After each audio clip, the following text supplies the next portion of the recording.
aula aqui de mecânica analítica, a aula 8, ainda falando da introdução aos princípios variacionais.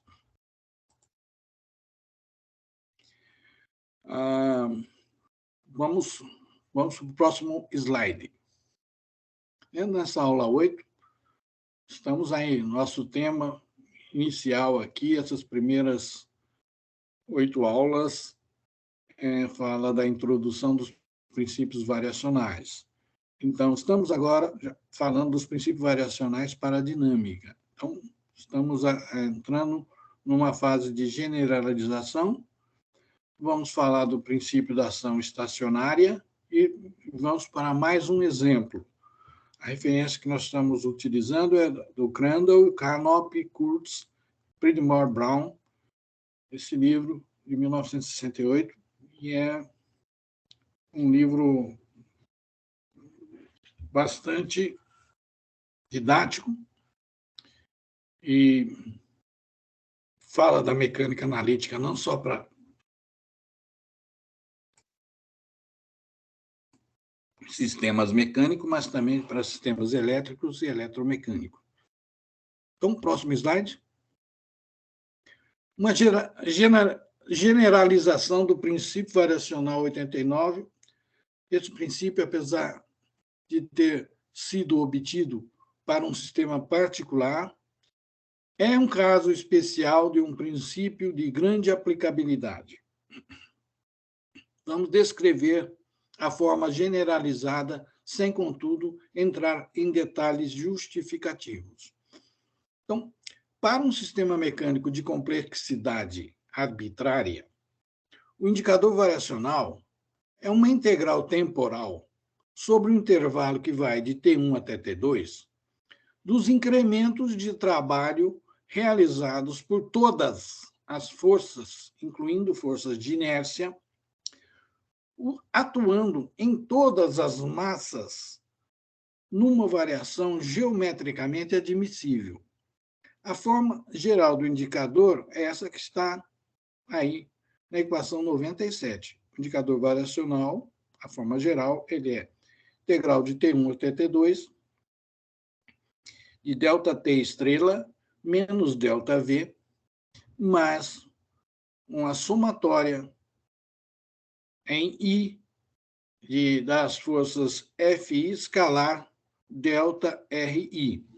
Para frente. Onde agora o T estrela é a soma das coenergias cinéticas de todas as partículas de massa individuais do sistema, e V é a soma das energias potenciais dos elementos individuais armazenadores de energia. A somatória que aparece na equação 97, ela se estende sobre quaisquer forças FI, cujos incrementos de trabalho não foram levados em contas em ΔT estrela e menos ΔV. Em cada termo da somatória, FI representa um vetor de força atuando sobre uma partícula de massa, e ΔRI é o vetor de deslocamento geometricamente admissível da partícula. Pois não? O indicador da equação 97 é considerado para variações infinitesimais geometricamente admissíveis na vizinhança de movimentos geometricamente admissíveis.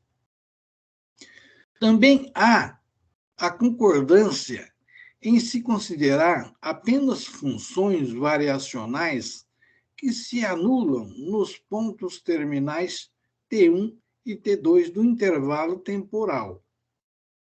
Então, o princípio variacional da equação 89, para o sistema particular da figura 10, eu convido o aluno a visitar essa figura 10, pode ser estendido para ser aplicado para um sistema de complexidade arbitrária, simplesmente substituindo o indicador variacional particular da equação 89 pelo indicador generalizado da equação 97. Este princípio variacional pode ser colocado numa forma mais concisa, prestando-se a generalizações mais amplas, quando pela introdução de algumas abreviações adicionais na notação e terminologia. As funções de estado T' e V ocorrem com frequência na combinação T' menos V. Bom, de tal forma que se tornou uma prática comum usar um único símbolo, esse L, chamado lagrangiano, para a diferença entre a coenergia cinética e a energia potencial. Então, aí, a equação 98, voltando lá um minutinho para trás, aí, o L, que é do lagrangiano, ele é definido como uma diferença de T' menos V, porque esse T' menos V aparece regularmente no equacionamento. Para frente. Na afirmação que se segue, vamos usar a abreviação admissível, significando geometricamente admissível. Também vamos usar a terminologia movimento natural, significando um movimento geometricamente admissível, que também satisfaz os requisitos de força dinâmicos. Com essas abreviações, o princípio variacional precedente pode ser atestado numa forma generalizada, que nos referimos como princípio de Hamilton, que diz o seguinte: um movimento admissível de um sistema dinâmico entre configurações especificadas em T1 e T2 é um movimento natural se e somente se o indicador variacional da equação 99, que diz indicador variacional igual integral de T1 até T2 de delta L, mais somatória de FI escalar delta RI, tudo multiplicado por DT, se anular para variações admissíveis arbitrárias. Para frente. Com as definições dadas, o princípio de Hamilton se aplica a sistemas mecânicos. Com ligeiras extensões das definições do lagrangiano e da expressão do trabalho e com conceitos mais amplos sobre movimentos admissível e natural, o mesmo princípio se aplica a redes elétricas, circuitos elétricos e sistemas eletromecânicos. Este mesmo princípio pode ser interpretado para aplicar-se a sistemas mecânicos e elétricos contínuos. Para frente. O princípio de Hamilton fornece uma alternativa ao método direto na formulação das equações do movimento para sistemas dinâmicos. Uma das razões para abordarmos o método indireto variacional é o esclarecimento adicional que se proporciona aos métodos diretos. Uma razão, do ponto de vista da utilidade, é que, para alguns sistemas, o procedimento indireto provou ser de mais fácil aplicação que o método direto. Para frente. Como já foi explicado, quando tratamos dos princípios variacionais para a estática, a vantagem relativa do método indireto tende a aumentar com a complexidade dos sistemas sob análise. O método variacional fornece equações do movimento sem envolver as forças de restrição, forças de vínculo, que não realizam trabalho, visto que no método direto, estas forças devem ser incluídas e eliminadas subsequentemente. Os métodos variacionais são também de interesse em si, como ferramentas para estudar sistemas de controle ótimo e processos de otimização em geral. Diversas técnicas importantes de aproximação analíticas e engenharia são baseadas em métodos variacionais. Para frente. No princípio de Hamilton, para sistemas mecânicos, os vínculos geométricos são incorporados nas condições de admissibilidade e os requisitos dinâmicos de força são incorporados no critério variacional. Para uma classe limitada de sistemas mecânicos, é possível enunciar um princípio variacional dinâmico complementar, em que as condições de admissibilidade são baseadas em requisitos dinâmicos de força e o critério variacional representa requisitos de compatibilidade geométrica. Princípio da ação estacionária.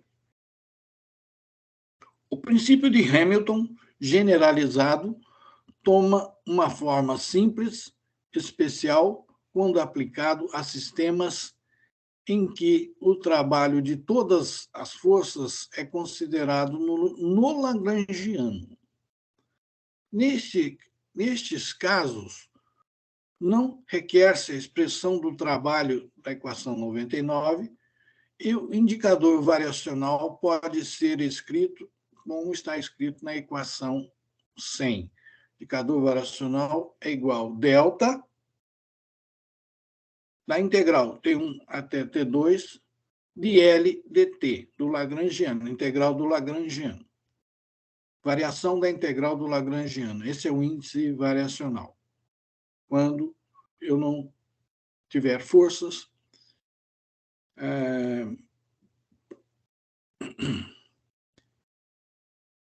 que estavam sendo consideradas lá na expressão do trabalho, na equação 99.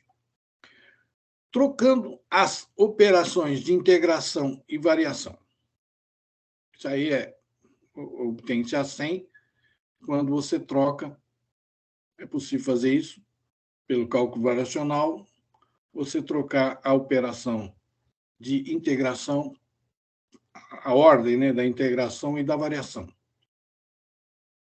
Foi através dessa troca que nós conseguimos escrever essa equação 100. Vamos denominar a integral temporal do lagrangiano ao longo de um movimento admissível de ação daquele movimento. Então, o índice variacional 100 passa a ser a variação da ação, né? Que essa integral T1, T2 eu vou chamar de A maiúsculo, ou designá-la como ação do movimento. Para frente.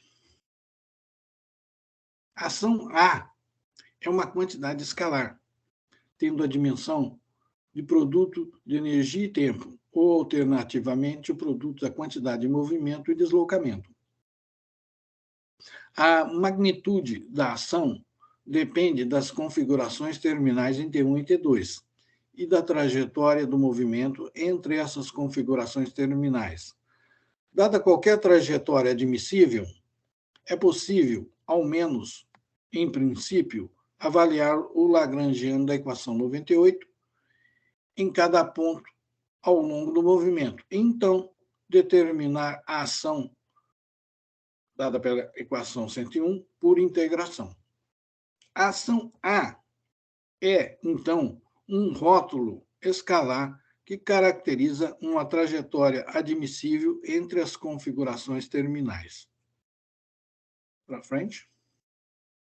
Em termos da ação, o indicador variacional da equação 100 é simplesmente ΔA. E o critério baseado no seu cancelamento é o princípio da ação estacionária. Para um sistema dinâmico em que o trabalho de todas as forças é levado em conta no lagrangiano, um movimento admissível entre configurações específicas em T1 e T2 é um movimento natural se e somente se a ação A é estacionária para variações admissíveis arbitrárias. Esse é o princípio da ação estacionária. Para frente.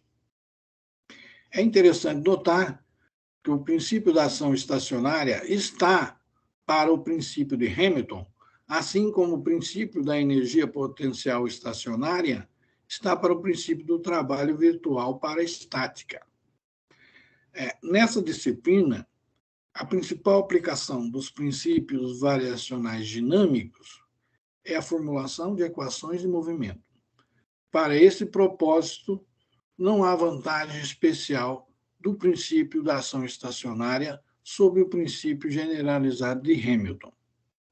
Em ambos os casos, o cálculo de variações é aplicado a uma integral variacional para obter equações diferenciais de movimento, e a presença ou ausência de termos de trabalho, como esse termo aí, o FI, escalar delta RI, não altera demasiadamente o procedimento.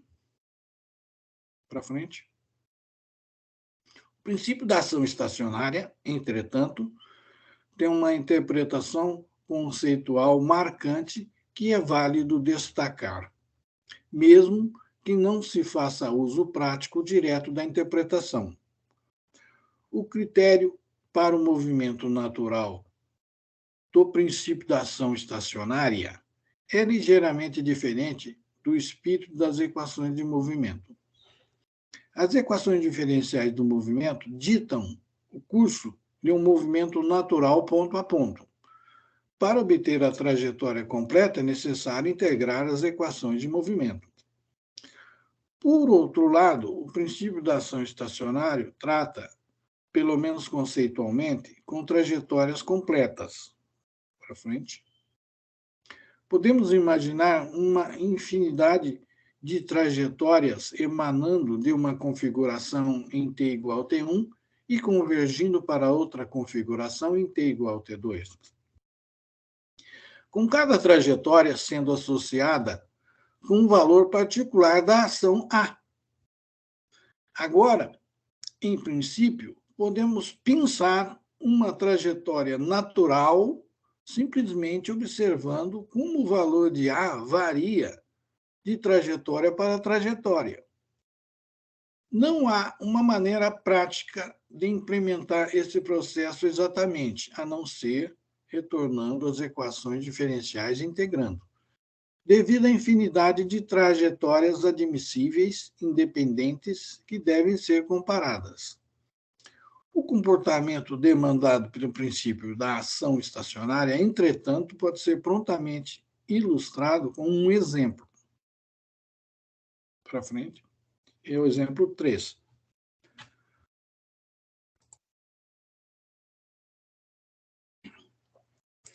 Exemplo 3. Considere o sistema massa-mola da figura 11A. Deve ser uma figura para frente aí. Vamos uma transparência, um slide para frente aí para ver se tem essa figura. Aí, mostrando a figura, vamos entender essa figura aí. É um sistema dinâmico. Vamos voltar lá, por favor? Aí, obrigado. Só explicando aqui. O sistema dinâmico que move de x igual a 0 em t igual a T1 para x igual a A em t igual a T2. Então, está aqui do lado esquerdo, você tem o sistema massa-mola simples. Vocês observem que nós não colocamos sistemas complexos, né, para explicar o princípio variacional, né? Nós estamos explicando com sistemas simples, para não complicar muito a exposição aqui, né? Então, o carrinho está lá em x igual a 0. A partir daí, eu começo a contar a origem do x, né? Dessa variável que é a posição do carrinho. Do lado direito, eu estou aí mostrando duas trajetórias específicas que partem de t igual a T1 e chegam em t igual a T2, partindo em t igual a T1 de x igual a 0 e chegando em t igual a T2 em x igual a A. Então, vamos retornar mais uma transparência aí, por favor. Então, considere o sistema massa-mole da figura 11A, o sistema é idêntico àquele da figura 10, exceto pelo fato da força F não estar presente. F é a força externa, né? Que está puxando o carrinho. Trajetórias geometricamente admissíveis são representadas por funções x de t, considerando que a deformação da mola é tomada como sendo x e a velocidade da massa como sendo dx dt. Vamos considerar trajetórias que partem de x igual a zero em t igual a t1 e chegam em x igual a em t igual a t2, como indicado na figura 11b. A ação A associada a cada trajetória é obtida inserindo a energia potencial V da equação 90 e a coenergia cinética T estrela da equação 91 no Lagrangiano da equação 98 e integrando de acordo com a equação 101. Resulta no que temos aí na equação 102. A ação ela é integral de T1 até T2, meio m que multiplica dx dt ao quadrado menos meio kx quadrado dt. Para frente. Já vimos a figura, vamos para frente. Dada uma trajetória x de t, obtém-se a ação A através da equação 102. Na figura 12, várias trajetórias foram desenhadas para o caso particular em que T1 igual a zero e T2 igual esse valor aí, 3π dividido por 4, que multiplica m dividido por 4 elevado a meio. Entre essas trajetórias, o movimento natural, que é dado por x igual a 2 elevado a meio, vezes a seno de k dividido por m elevado a meio vezes t, é representado por uma linha grossa. O valor numérico da ação ao longo de cada trajetória calculada da equação 102 está indicado diretamente na figura. Observe que, ao menos em termos das trajetórias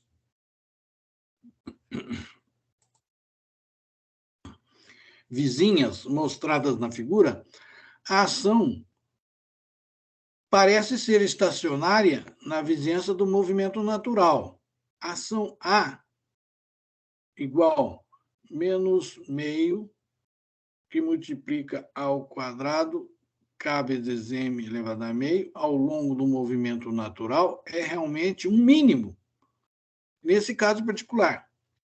Genericamente falando, a ação estacionária, no princípio da ação estacionária, é realmente uma ação mínima, ou a menor, se o intervalo de tempo entre T1 e T2 é curto o suficiente. Para intervalos de tempo mais longos, a estacionariedade pode ser da natureza de um ponto de sela. Vamos mostrar a figura, a próxima transparência, acho que mostra a figura, o próximo slide. Então, aqui, ó. Então, veja bem, o problema lá da figura 11, temos um carrinho que sai de x igual a zero e vai até x igual a A. Então, nesse exemplo específico aqui,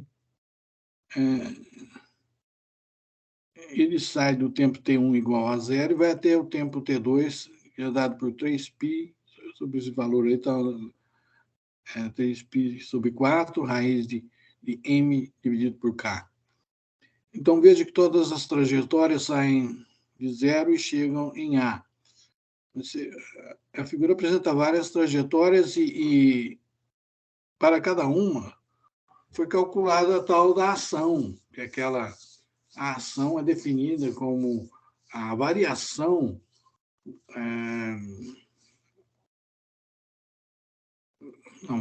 bom, tem a fórmula lá para ação, mas e a gente observa que essa linha mais grossa que está aqui, ela é o movimento natural, quer dizer, onde a ação é mínima.